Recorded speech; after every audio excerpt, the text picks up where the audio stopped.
बहुत शुक्रिया शशांक जी। और शशांक जी ने जितना भी मेरे बारे में बोला है उसे गंभीरता से लेने की ज़रूरत नहीं है। जब कोई आपका गेस्ट हो तो उसके बारे में ऐसे ही बड़ी बड़ी बात करनी होती है, इसलिए ये इनकी विनम्रता है, आत्मीयता है, इसके लिए आपका बहुत शुक्रिया। लेकिन हम लोग अब असल में विश्वविद्यालय में खड़े हैं और विश्वविद्यालयों से ही बने हैं, तो विश्वविद्यालय में खड़े होकर एक बात हमेशा कहते हैं कि ज्ञान पाने और कुछ बनने या होने का कोई मंजिल या अंतिम पड़ाव नहीं होता, वो एक यात्रा है, वो अनवरत जारी रहती है। तो यहाँ भी आए हैं तो कुछ सीखने और लगातार सीखते हुए बेहतर करने के लिए बहुत शुक्रिया समाजवादी छात्र सभा का, जिन्होंने आज ये कार्यक्रम आयोजित किया और जेएनयू में ये कार्यक्रम हो रहा है, यानी जवाहरलाल नेहरू विश्वविद्यालय तमाम विपरीत परिस्थितियों को झेलते हुए भी अभी इतना बचा हुआ है कि वहां बाबू जगदेव प्रसाद पे बात हो जा रही है। इसके लिए मैं आप सबका बहुत शुक्रिया अदा करता हूं और छात्र सभा के सभी लोगों का, जितने भी पदाधिकारी हैं और जितने भी समाजवादी मिजाज के लोग हैं, क्योंकि विचार कई बार संगठन के दायरे से बहुत बाहर तक भी होता है, लेकिन संगठन उन्हें एक मौका देता है, संगठन एक जरिया, एक प्लेटफॉर्म देता है और उसके जरिए यहाँ पर जितने भी लोग हैं, मैं उम्मीद करता हूँ और ये मेरा यकीन है कि जवाहरलाल नेहरू विश्वविद्यालय का अपना एक इतिहास है कि संगठनों के बाहर के लोग भी यहाँ हैं, उन सब का भी स्वागत। और आज हमारे बीच में दो हमारे साथियों ने अपनी बात रखी। डॉक्टर नवल किशोर शाक्य जी, उन्होंने अपनी बात जब रखी तो मैं उनसे इसलिए भी प्रभावित होता हूं कि एक वैचारिक रिश्ता है, एक विचारधारा का रिश्ता है। आप जब चुनाव लड़ रहे थे तो चुनाव में इस बार चूंकि उत्तर प्रदेश से लेकर के देश भर में नैरेटिव तो एक ही बना था, संविधान बचाना और संविधान बदलना। भले ही बदलने वाले लोग ये कहते रहे कि नहीं नहीं, बाबा साहब अंबेडकर भी आ जाएं तो संविधान को नहीं बदल सकते। भाई बाबा साहब क्यों बदलेंगे, उन्होंने तो बनाया था। बदलने वाले कौन है, ये बात छिपाई जा रही थी और उन पर कोई कार्रवाई अभी तक नहीं हुई है। उस वक्त ये तय करना जरूरी था कि आप बदलने वालों के साथ खड़े हैं कि बचाने वालों के साथ खड़े हैं। और उन बचाने वालों के साथ जो लोग लड़ाई लड़ रहे थे और डॉक्टर नवल किशोर शाक्य की जो पृष्ठभूमि है, और वो पृष्ठभूमि ऐसे ही है, एक सामान्य पृष्ठभूमि से उठ करके अपने संघर्षों से इसी कलम और किताब के दम पर, भारत के संविधान और मंडल कमीशन के दम पर एक एशिया के सबसे बड़े कैंसर सर्जन के रूप में आपकी ख्याति है। सबसे कम वक्त में सबसे तेज कैंसर की सर्जरी करने वाले डॉक्टर के रूप में आपको पहचाना जाता है। और उससे भी बड़ी बात, डॉक्टर बहुत सारे हैं। डॉक्टर साहब जहां आप बैठे हैं, यहां समाज के भी डॉक्टर बहुत सारे लोग हैं। सारे अधिकांश लोग डॉक्टर हैं, डॉक्टर बनने वाले हैं, डॉक्टर बनने की कोशिश में हैं, लेकिन इनकी दवाई अलग है जो हम लोगों की है। मैं जब पीएचडी पूरी हो गई तो मेरी नानी की तरफ से एक बहुत बुजुर्ग थी, नानी ही लगती थी पद में, उन्होंने कहा चल आप तू डॉक्टर बन गई, आप बाहर से दवाई ना लेवा को पड़ी। तो हमने उनसे कहा नहीं, वो वाली दवाई तो अभी भी वही डॉक्टर देगा। हम लोग दूसरे डॉक्टर हैं, समाज विज्ञान और तमाम दूसरे अनुशासनों के। और मैं जब फर्रुखाबाद गया तो मुझे पता चला कि डॉक्टर होना एक बात है, आप अपनी काबिलियत से बने जाएं डॉक्टर, वो एक बात है, लेकिन विचारिक व्यक्ति जो होता है, जिसका समाज से एक रिश्ता होता है। डॉक्टर साहब के बारे में वहां के लोगों ने बताया, इन्होंने नहीं बताया कि अगर कोई आ गया और उसने कहा कि इलाज कराना है, मेरी जेब में पैसा नहीं है, तो उन्होंने मुफ्त में इलाज कर दिया और जिसका खर्चा लाखों रुपए का होता है। तो हम लोग जब एक रिश्ता बनते हुए देखते हैं तो वो मनुष्यता का रिश्ता होता है और वो मानवीय रिश्ता, जिसकी वजह से सबसे बड़ी एक बात बनती है कि हम सबके मन में, अगर आप भी यहां आए हैं तो मुझे लगता है कि एक वैचारिक रिश्ता है कि एक बेहतर दुनिया कैसे बने। डॉक्टर नवल किशोर जी हैं, नवल, और आपको तो हम लोग पढ़ते रहे हैं, फॉरवर्ड प्रेस से लेकर के तमाम जगहों पर आपके लेख हैं, बहुत शानदार लेख हैं। इवन मैं याद करूं कि कोविड के समय जब आपदा को अवसर में बदला जा रहा था और 3 कृषक कानून पास किए गए, 3 श्रमिक कानून पास किए गए किसानों की उन्नति के लिए, और ऐसी उन्नति के लिए कानून बना दिया कि खुद किसान ने ही कहा कि यह उन्नति नहीं चाहिए हमें। उसी समय तीसरा कानून पास हुआ था नई शिक्षा नीति का, और शिक्षा नीति ऐसे पास की गई कि सदन में उस पर बहस नहीं हुई है। आज भी इस देश में नई शिक्षा नीति 2020 जो लागू है उस पर कोई डिबेट नहीं हुई है, वो आरोपित कर दी गई है और आज वो आपके ऊपर आरोपित है। पिछले दिनों 2 खबरें आई हैं जवाहरलाल नेहरू विश्वविद्यालय से, मैं गलत हूं तो कृपया मुझे संशोधित करिएगा। पहली खबर कि यह विश्वविद्यालय फिर से बहुत सारे लोगों के न चाहते हुए भी देश का टॉप यूनिवर्सिटी में आया हुआ है, यानी सबसे नंबर 1। और दूसरी खबर यह आई कि जेएनयू के ऊपर इतना लोन हो गया है कि कुछ जमीन उमीन बेचने की बात चल रही है। Am I right? सही है कि नहीं? तो भाई देश का केंद्रीय विश्वविद्यालय लोन किससे ले रहा है और क्यों ले रहा है? सरकार जिस विश्वविद्यालय को चलाने के लिए पैसा देती है और वो देश का सबसे श्रेष्ठ विश्वविद्यालय है, तो उसके ऊपर इतना लोन। और अब जमीन, असली लड़ाई तो जमीन की है, और उस जमीन की लड़ाई की वजह से आज हम जिस वैचारिक पुरखे को याद करने आए हैं उसने भी यही कहा था, धन धरती और राजपाट में 90 भाग हमारा है। तो वो जो धरती की लड़ाई, जिसे जल जंगल जमीन की लड़ाई के रूप में देखा जाता है, वो नई शिक्षा नीति बनी जिसने लोन आधारित शिक्षा बना दी। गरीब, कमजोर, वंचित, शोषित, हाशिए पर ढकेल दिए गए पहली पीढ़ी के लोगों को अब शिक्षा न मिले, उसके लिए नई शिक्षा नीति लागू कर दी गई। और आज का दिन 5 सितंबर है और देश आज के दिन को शिक्षक दिवस के रूप में भी मनाता है। उसमें भी अलग विवाद है, किसी की डिग्री फेक होती है, किसी की पीएचडी चोरी की हो जाती है। अब इसमें सच्चाई क्या है ये जांच का विषय है, लेकिन सच बात यह है कि शिक्षक दिवस के दिन आज इस मंच से भी यह बात उठनी चाहिए कि भारत की शिक्षा व्यवस्था अब धीरे धीरे निजी हाथों में बेच दी गई है और अब 2 ही रूप होंगे, या तो लोन आधारित विश्वविद्यालय और डिग्री कॉलेज होंगे, जो जितना ज्यादा लोन लेगा वो उतना अच्छा इंफ्रास्ट्रक्चर देगा, और वरना वो उद्योगपतियों के, पूंजीपतियों के व्यवसाय बन जाएंगे जहां लाखों में डिग्रियां बिकेंगी। और इस चिंता को साझा करते हुए मैं अपने पुरखे पर बात करना चाहता हूं। मेरा काम आसान कर दिया नवल जी ने, और बहुत गंभीर विमर्श जो बाबू जगदेव प्रसाद से जुड़ा हुआ रहा है, उसकी बुनियादी बातें जो मुझे कहनी थी वो इन्होंने कह दी। लेकिन फिलहाल जब डॉक्टर नवल किशोर शाक्य जी बोल रहे थे कि बाबू जगदेव प्रसाद भी उसी सरजमी से थे जहां तथागत बुद्ध थे, और बुद्ध ने भी कहा था कि बुद्धम शरणम गच्छामि, बाद में पूरा एक विमर्श चला, धम्मम शरणम गच्छामि, संघम शरणम गच्छामि।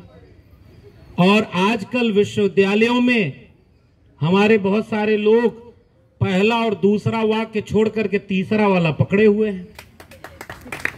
और आजकल हमसे बोले, एक दिन एक हमारे मित्र ने कहा कि क्या करें भैया, आप भी जानते हैं संघम शरणम गच्छामि इसीलिए गया हूं कि नौकरी परमानेंट हो जाए, वापस बुद्धम और धम्मम में लौट आऊंगा। तो जो एक बार वहां गया वो लौटेगा क्या? लेकिन खैर, विश्वविद्यालयों में ये माहौल है। विश्वविद्यालयों में जब भी जिसका वर्चस्व रहा उन्होंने अपने विचारधारा को आरोपित किया, प्रभाव में लिया, लेकिन दूसरे विचारधारा को खत्म करने की कोशिश अगर किए होते तो शायद आज विश्वविद्यालयों में रिटायर होने वाले लोग उनके तो नहीं होते। और विश्वविद्यालय का नाम ही विश्व ग्लोबल नॉलेज के सेंटर है, डिबेट, डायलॉग, डिस्कशन, और अब उन्हें एक रंग में रंगा जा रहा है। ऐसे वक्त में जगदेव बाबू पर बात करना, और इतना स्पेस बचा हुआ है और समाजवादी छात्र सभा ने यह आयोजन किया, तो उस समय यह बात कहना बहुत जरूरी है कि हम इस सभा का इस्तेमाल बाबू जगदेव प्रसाद ने अपने जीवन में क्या किया, इनका गुणगान करने की बजाय मेरा तरीका यह होता है कि उसे इस रूप में कहा जाए कि अगर आज बाबू जगदेव प्रसाद होते तो वो इस लड़ाई को किस रूप में लड़ रहे होते। ज्यादा महत्वपूर्ण सवाल यह है क्योंकि अपने हिस्से में उन्होंने अपनी लड़ाई लड़ी और उस समय जब कोविड के समय बहुत सारे लोग आपदा को अवसर में बदल रहे थे तो हमने भी आपदा को अवसर में बदला। जब सब कुछ बंद था तो हमने कहा कि हमने अपने वैचारिक पुरखों को जिनको थोड़ा बहुत पढ़ा है उन्हें क्यों ना कायदे से पढ़ा जाए। एनिहिलेशन ऑफ कास्ट से लेकर के गुलामगिरी, और उस वक्त जब बाबू जगदेव प्रसाद के बारे में पढ़ते थे तो हमें नवल जी के और फॉरवर्ड प्रेस के कई आलेख उसमें मदद करते हुए नजर आते हैं। और इसलिए मैं खुश हूं और मैं आपको बहुत शुक्रिया अदा करूंगा कि आपने बहुत सारी महत्वपूर्ण सवाल वहां पर रख दिए। और उस सामाजिक न्याय की पाठशाला में जब मैं पढ़ रहा था और पिछले दिनों एक इतिहास पढ़ा और अभी कुछ दिन बीता है अयंकाली का, केरल में एक ऐसी सड़क, और वो समय है 1880-90, वो आंदोलन 1893, और उस समय एक ऐसी सड़क जिस पर अछूत समझे जाने वाले लोग सड़क पर चल नहीं सकते थे। एक दिन 25 साल का एक नौजवान 2 हट्टे कट्टे बैलों को ले आता है, उन्हें सजाता है, उनके गले में पीतल की बड़ी बड़ी घंटियां बांधता है, बैलगाड़ी को सजाता है, और जिस कपड़े को उसकी जाति की वजह से पहनने पर पाबंदी थी उस कपड़े को पहनकर अपने हाथ में एक धारदार हथियार लेकर के उस सड़क पर बैलगाड़ी दौड़ाता है जिस सड़क पर उसकी जाति, पुलायार जाति के लोगों को चलने का अधिकार नहीं था। और वो घटना 1893 की है। तब मुझे लग रहा था कि जाति किसने बनाई और किसके लिए बनाई थी। और इसलिए वो इतिहास वहां से लेकर के बाबू जगदेव प्रसाद तक आता है। जब वो उस सड़क पर आखिरी में पहुंचते हैं तो उनके ऊपर हमला हो जाता है। उसके बाद फिर वो अपने संगठनों को, पुलायार नामक अछूत जातियों को संगठित करके अयंकाली, जितने भी अछूतों की बस्तियां थीं उनसे आजादी के लिए मार्च निकालते हुए मुख्य सड़कों पर जाने का आंदोलन छेड़ देते। बाबा साहब अंबेडकर चौधार सत्याग्रह, तालाब का पानी पीने का आंदोलन, और लौटते हुए उन लोगों पर जानलेवा हमला। अयंकाली, आजादी की ओर मार्च, जैसे ही वो लोग सड़क पर आते हैं उनके ऊपर हमला। और बाबू जगदेव प्रसाद किसानों का आंदोलन, उसका नेतृत्व करते हुए जब कुर्था की सड़कों पर जाते हैं तो उनके ऊपर हमला, और हमला ही नहीं, साजिश के तहत उन्हें मारा जाता है। अब और अगर किस्से को कहने लगे तो यह भी आरोप लग सकता है कि हम उकसा रहे हैं, मगर मैं आपसे निवेदन करूंगा कि एक बार पढ़िएगा गोली मारने के बाद बाबू जगदेव प्रसाद के शरीर के साथ क्या किया गया था और जगदेव बाबू को कब मारा गया। और यह बहुत पुरानी बात नहीं है, ये इसी जम्बू द्वीपे आर्यावर्ते भारत खंडे की कहानी है। और इसलिए यह बात यहां पर कहना जरूरी है कि जगदेव बाबू पर आज बात करना, उस सवाल को अपने आप से पूछना था कि जिन सामंती जातिवादी ताकतों से जगदेव बाबू लोहा ले रहे थे, क्या वो आज खत्म हो पाई? आज तो आजादी का अमृत काल चल रहा है। जगदेव बाबू के पास कुछ भी नहीं था। वो जब लौटते थे, कभी उनके बड़े भाई शहर में रहा करते थे और वो वहां से लौटते थे तो उनके पास कुछ भी नहीं था। जब सुबह जाने लगते थे तो भाई का कुर्ता और पजामा पहन करके कुछ पैसा मांगते थे। इसके पहले ये वाली बात मैंने सुनी, लखनऊ की 5 रातें किताब है, आप पढ़िएगा। मजाक लखनवी एक बड़े शायर हुआ करते थे और उनके पास भी कुछ भी नहीं था, फकीर आदमी थे, झोला भी नहीं था। और वो जब रिक्शे से जाते थे, वहां जिसके घर पे जाते थे उससे कहते थे कि बाहर रिक्शा खड़ा है, उसको 20 रुपए किराया दे देना। असली फकीर थे।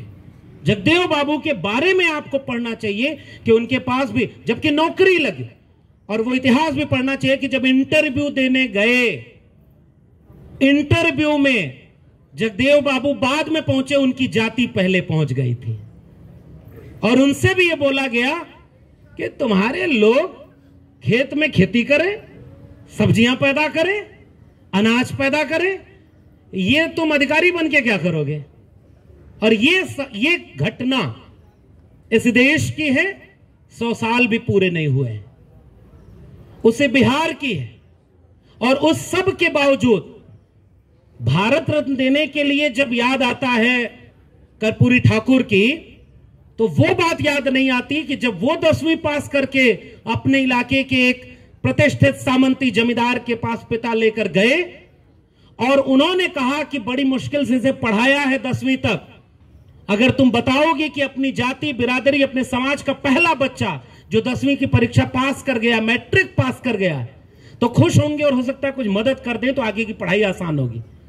और कर्पूरी ठाकुर जाते हैं और कहते हैं कि मैं मैट्रिक पास कर गया, तो सामने से आवाज आती है, चला मैट्रिक पास गया, आवा गोड़ दबाओ, पैर दबाओ। वो एहसास कराया जाता है कि आप कहां हैं और कहां आपको रखना है। जगदेव बाबू के साथ भी ये सारा संघर्ष, और उसके बाद जो बिहार की विरासत, जिसके लिए मैं नवल जी को शुक्रिया कह रहा था, इस देश में ओबीसी समाज के लिए एक मिथ फैलाया गया, एक मिथ्या है कि ओबीसी में कोई सामाजिक आंदोलन और सांस्कृतिक आंदोलन नहीं हुए। लेकिन यह मिथ्या है, यह अधूरा सच है। इस देश में महात्मा फूले माली जाति से आते थे और डॉक्टर बाबा साहब अंबेडकर ने उन्हें अपना गुरु बनाया था।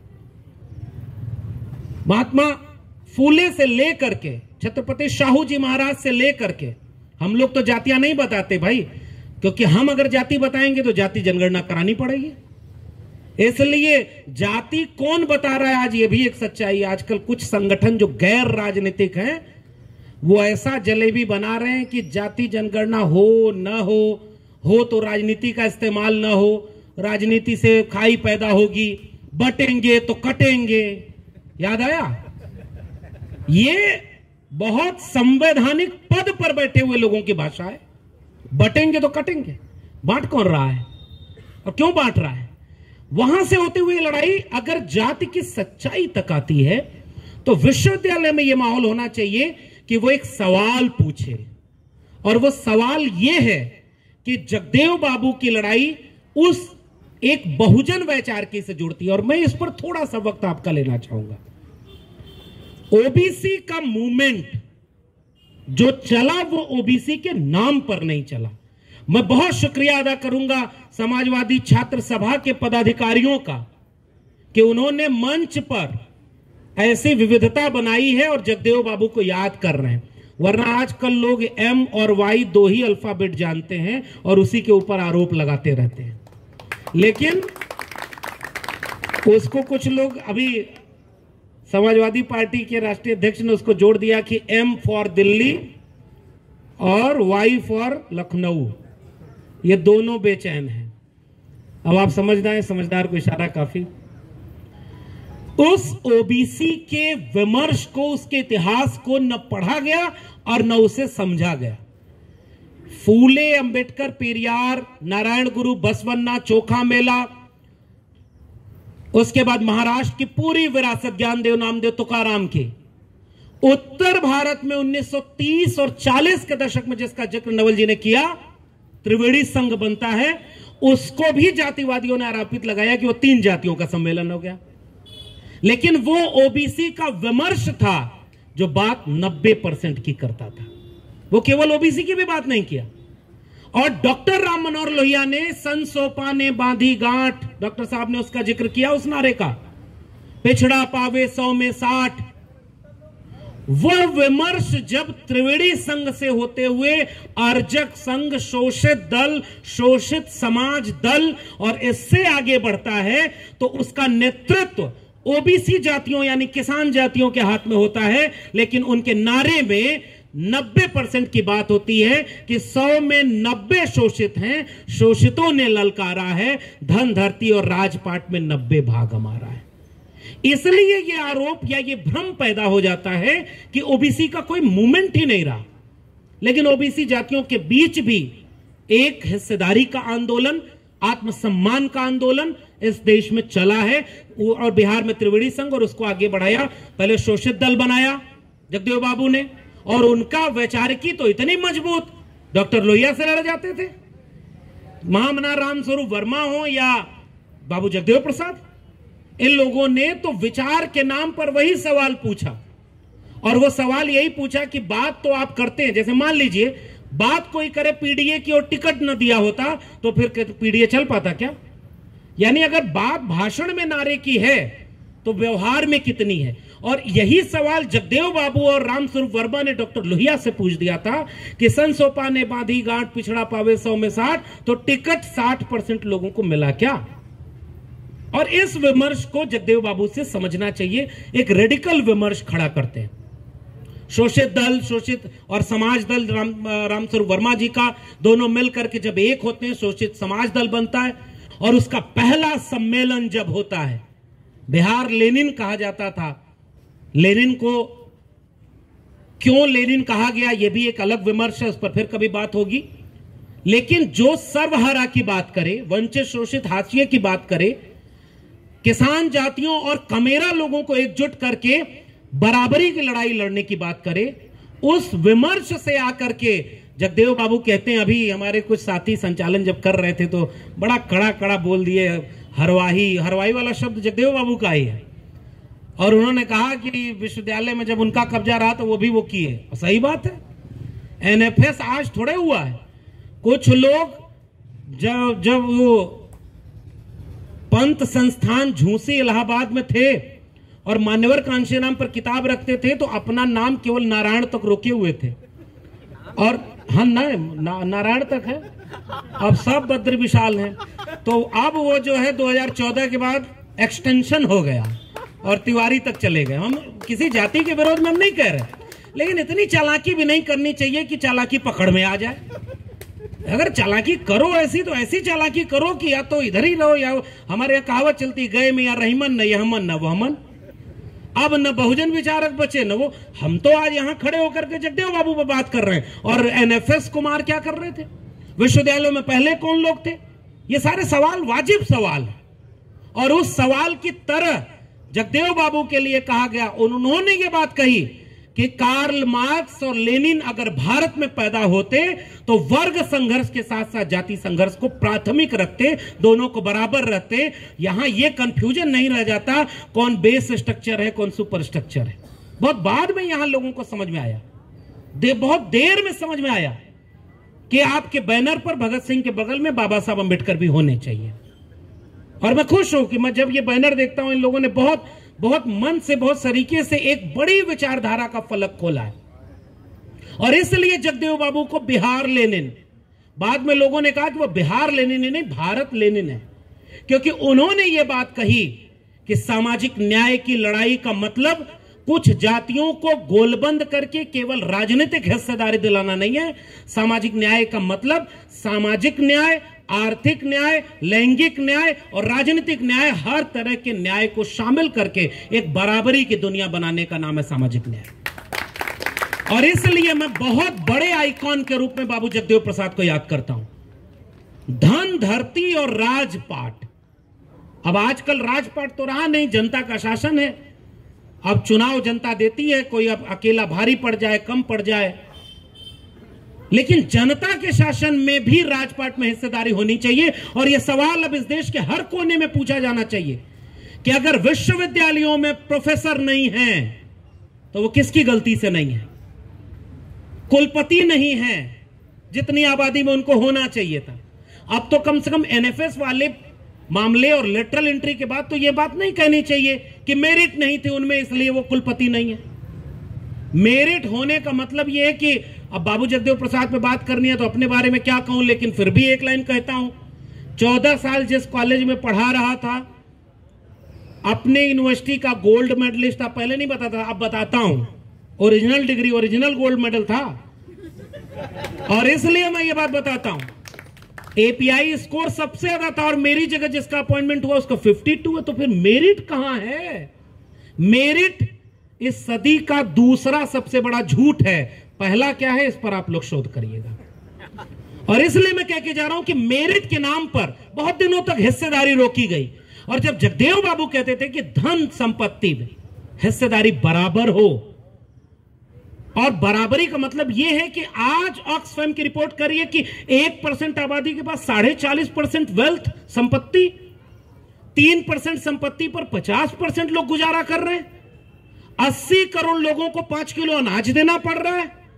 तो हम एक सवाल इस देश से पूछना चाहते हैं कि वो 1% लोग कौन हैं जिनके पास 40.5% संपत्ति का कब्जा है, और जो 90% लोग 10% संपत्ति पर गुजारा कर रहे हैं वो कौन लोग हैं, और 80 करोड़ अनाज 80 करोड़ लोग जो पेट भरने के लिए पा रहे हैं उनमें कौन से लोग हैं, और कौन वो है जिसके बेटे बेटियों की शादियां, हमारे यहां बचपन में होता था बारात जाती थी 2 दिन रुकती थी, पुराने लोग जानते हो, हालांकि आपको पुराना क्यों कह रहा हूं, लेकिन फिर भी पहले पूछिएगा तो वहां पता चलेगा 2 दिन बारात रुकती थी। मरजाद बोलते थे, अलग अलग जगह पर अलग अलग नाम होगा। खिचड़ी खिलाते थे, ये करते थे, वो करते थे, बारात जाती थी, पूरा एकदम लाव लश्कर चलता था। धीरे धीरे कम हुआ, अब ऐसा हो रहा है कि बारात गई, चाय नाश्ता हुआ, बच्चे केवल दूल्हा उसके घर वाले, बाकी बारात चली आई। अब नई बारात इस देश में देखी है जो कई महीना चल रही है, वो किस बात की है? उसके बाद जियो दन दनादन वाले लोगों ने उसका रेट बढ़ा दिया, पैसा किससे वसूला गया। आज भी ठेका जो मिलता है, जहां आरक्षण नहीं लागू है, उन जगहों से करोड़ों रुपए का आमदनी किन वर्गों के पास जाती है, किसके यहां करोड़ों करोड़ रुपए का लेन देन का हो रहा है, उस लेन देन में कोई बहुजन शामिल है कि नहीं है। और एक रिपोर्ट आती है, मैं आपसे गुजारिश कर रहा हूं, बिजनेस स्टैंडर्ड में छपी है, फिर से जाकर उसे देखिएगा। इस देश के अरबपतियों में एक भी ट्राइब का अरबपति है ही नहीं, आज भी शेड्यूल्ड ट्राइब का एक भी अरबपति नहीं, आदिवासी एक भी अरबपति नहीं। आदिवासी क्या करें, जल जंगल जमीन हसदेव को कटने से बचाएं कि यार 13 पॉइंट रोस्टर में 14th पोस्ट उनकी है उससे बचाएं, या वर्गीकरण के नाम पर बटेगा तो आखिरी वाली पोस्ट जब आएगी तो 300 साल लगेगा, उसकी लड़ाई लड़े। और ये सवाल सोचें कि अरबपति उनके क्यों नहीं है। आज इस पर बात करते अगर बाबू जगदेव प्रसाद होते तो ये संपत्ति का एकदम असमान वितरण है, और इस असमान वितरण ने एक बहुत बड़ी खाई पैदा कर दी है। तो बाबू जगदेव प्रसाद की लड़ाई जाति जनगणना की लड़ाई होती, बाबू जगदेव प्रसाद की लड़ाई किसानों में मजबूत किसानों मात्र की लड़ाई नहीं होती, किसानों में जमीन की सवाल की लड़ाई होती कि जमीन किसके पास कितनी और किसके पास नहीं है। पुराना आंकड़ा है कि लगभग 16% शेड्यूल्ड ट्राइब के लोग यहां हैं, 1% के आसपास जमीन का मालिकाना हक उनके पास है। जाति जनगणना होती तो पता चलता, बिहार में की गई। इसलिए आज अगर बाबू जगदेव प्रसाद होते तो वो क्यों कह रहे थे पहली पीढ़ी के लोग मारे जाएंगे, दूसरी पीढ़ी के लोग जेल जाएंगे, तीसरी पीढ़ी के लोग राज करेंगे। विडंबना और विरोधाभास ये है, मैं आज अपने वर्तमान में तीनों पीढ़ियां देख रहा हूं।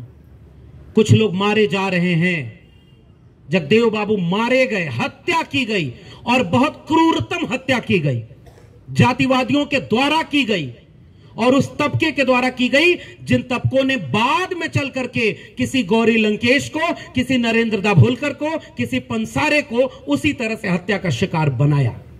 और बताइए आज कोई जेल में है क्या? उनमें से मारे जा रहे लोग आज भी। दूसरी बात कही थी कि जेल जाएंगे, और ये वही विश्वविद्यालय है, उमर खालिद कितने दिनों से जेल में है, इस बात पर कौन पूछेगा सवाल। और बुलडोजर किसके घरों पर चल रहा है। और ठीक कहा अखिलेश यादव जी ने कि बुलडोजर में दिमाग नहीं होता, स्टीयरिंग होती है।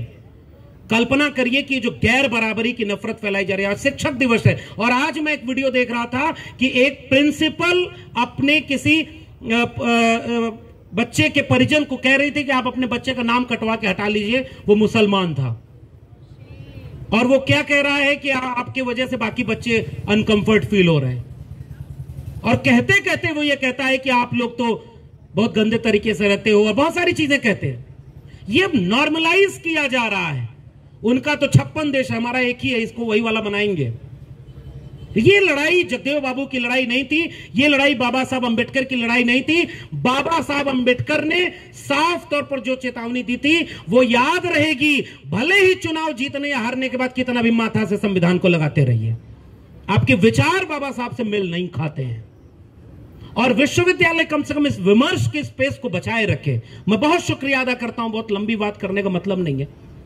अगर आज बाबू जगदेव प्रसाद को आपने याद करने का जोखिम उठाया है और इस तरह के जोखिम के लिए स्पेस बचाए रखिएगा, और इस सवाल को पूछते रहिएगा कि अगर शिक्षा कुछ पूंजीपतियों के हाथों में बिक गई और पूंजीपतियों के लिए स्वप्न दिखाया जा रहा है कि विदेश के विश्वविद्यालय यहां खुलेंगे, तो बीएचयू का वो हमको याद आ रहा है प्रोफेसर जो बाहर गेट पर खड़ा होकर गोबर ओबर लेके लीप रहा था। गोबर में विज्ञान खोजना चाहिए, मनुस्मृति को भी पढ़ना चाहिए, उसमें भी क्या अच्छा है वो खोजो, उसको भी सिलेबस में लगाओ, गोबर में भी विज्ञान ढूंढो, हम इससे ऐतराज नहीं करेंगे। लेकिन जिन बच्चों को मनुस्मृति पढ़ाते हो उसी के अगले चैप्टर में गुलामगिरी और एनिमेशन ऑफ कास्ट पढ़ाओ, जाति उच्छेद पढ़ाओ, जाति तोड़ो नामक लेख लोहिया का पढ़ाओ, हिंदू बनाम हिंदू पढ़ाओ, तब न लगेगा कि विश्वविद्यालय विश्वविद्यालय हैं। और हम इसलिए बराबरी के विमर्श की बात करते हैं, और हम तो चाहते हैं कि हर व्यक्ति मनुस्मृति पढ़े। पढ़ेंगे तभी तो समझेंगे ना कि उसमें लिखा क्या है। असूर्यम पश्या महिला क्यों होनी चाहिए। और तब उन्होंने कहा, हालांकि उस नारे से मैं बहुत सहमत नहीं होता हूं, गोरी कलैया कादों में थोड़ा सा दिक्कत है उसमें, लेकिन कभी जब जाति का विमर्श खड़ा होगा, सामाजिक न्याय का विमर्श खड़ा होगा, तो पहली लड़ाई रेडिकल लड़ी जाएगी। और अब आज अगर बाबू जगदेव प्रसाद होते, और आज अगर बाबू जगदेव प्रसाद फिर से सामाजिक न्याय की लड़ाई को जाति के नाम पर और आर्थिक न्याय की लड़ाई को गैर बराबरी के नाम पर लड़ने के लिए हमसे अपील कर रहे होते, धन संपत्ति के असमान वितरण के लिए सवाल पूछ रहे होते, इसलिए मैंने कहा कि वो सवाल जो पूछे गए वो मारे गए। पहली पीढ़ी के लोग, दूसरी पीढ़ी के लोग जेल में हैं, और तीसरी पीढ़ी भी आज है, कुछ लोग हैं जो राज कर रहे हैं। नवल जी उत्तर प्रदेश से लेकर के दिल्ली तक जोड़ लें तो जब जाति जनगणना की मांग होती है तो कहते हैं कि हम भी वही चाहते हैं, और सरकार में बैठे हैं उनकी जो जाति जनगणना का विरोध कर रही। उत्तर प्रदेश में कुछ लोग हैं जो बहुजन तबके से आते हैं और चिट्ठी लिखते हैं कि 69,000 शिक्षक भर्ती में घोटाला हुआ है, अन्याय नहीं होना चाहिए, और अन्याय करने वाले के साथ मंत्री भी बने हुए हैं। आप बताइए ना, 3200 सीटों का घोटाला हुआ था शिक्षक भर्ती में हरियाणा में, और ओम प्रकाश चौटाला जेल गए, 10 साल की सजा हुई, राजनीतिक करियर खत्म हो गया। और उत्तर प्रदेश के मुख्यमंत्री जी के कार्यकाल में भी घोटाला हुआ है, लेकिन अभी तो वो इस बात में बिजी हैं क्योंकि उनको मुख्यमंत्री के अलावा विदेश मंत्रालय भी मिला हुआ है। बांग्लादेश, पाकिस्तान, उस सब पे बात कर रहे हैं। हम क्या बात कर रहे हैं? ये अगर 90% की बात केवल नारा लगा के कि 100 में 90 शोषित है, 90 भाग हमारा है, कहां 69,000 शिक्षक भर्ती में कितना भाग मिला? ओबीसी को 3.8% रिजर्वेशन मिला, और 2018 की वैकेंसी थी, 2024 में हाई कोर्ट ने रद्द किया, और जब रद्द किया तो उसके बाद वो कह रहे हैं कि अब तो लागू कर दो, पुलिस लाठी से पीट रही है। कहां है 90 भाग के लोग? और वो 90 भाग के लोग इस बात के लिए लड़ रहे हैं कि समाजवादियों ने आज से 10 साल पहले, 5 साल पहले कितना बड़ा ब्लंडर किया था, उसकी सजा उन्हें मिली, सत्ता से गए। अब तो न्यूनतम सहमति पर अधिकतम एका बनाने का वक्त आ गया है। जिनसे लड़ाई है वो लड़ाई अगर अधिकतम सहमति पर बनाई जाएगी तो कोई 90% एक नहीं है, वो केवल संख्या में है। वो जातियों में बटा रहेगा और जाति के नाम पर आरोप लगाएगा कि लक्ष्मण यादव कैसे बाबू जगदेव प्रसाद कुशवाहा के बारे में बात कर सकते हैं। हालांकि जगदेव बाबू ने अपने नाम के आगे से अपनी जाति हटा दी थी। उन्होंने कहा जमात बदलो। तो वो लड़ाई कैसे लड़ी जाएगी? क्योंकि जैसे ही आप लड़ेंगे आपको आपकी जाति के नाम पर टारगेट किया जाएगा। इसलिए न्यूनतम सहमति पर अधिकतम एका बना करके एक बेहतर भारत बनाने के लिए, समानता और न्याय का भारत बनाने के लिए, एक जैसा भारत बनाने के लिए यह लड़ाई लड़नी चाहिए। और इसी बात के लिए यह बात मैं कहना चाह रहा हूं। मुझे लग रहा है कि अब इससे ज्यादा यहां नहीं करना चाहिए, और इस पूरी लड़ाई को लड़ने के लिए, बाबू जगदेव प्रसाद की लड़ाई को आगे बढ़ाने के लिए, समाजवादी छात्र सभा की लड़ाई को आगे बढ़ने के लिए हम इस चीज को आगे बढ़ाने की कोशिश करेंगे। आप सबने मुझे सुना, बहुत बहुत धन्यवाद।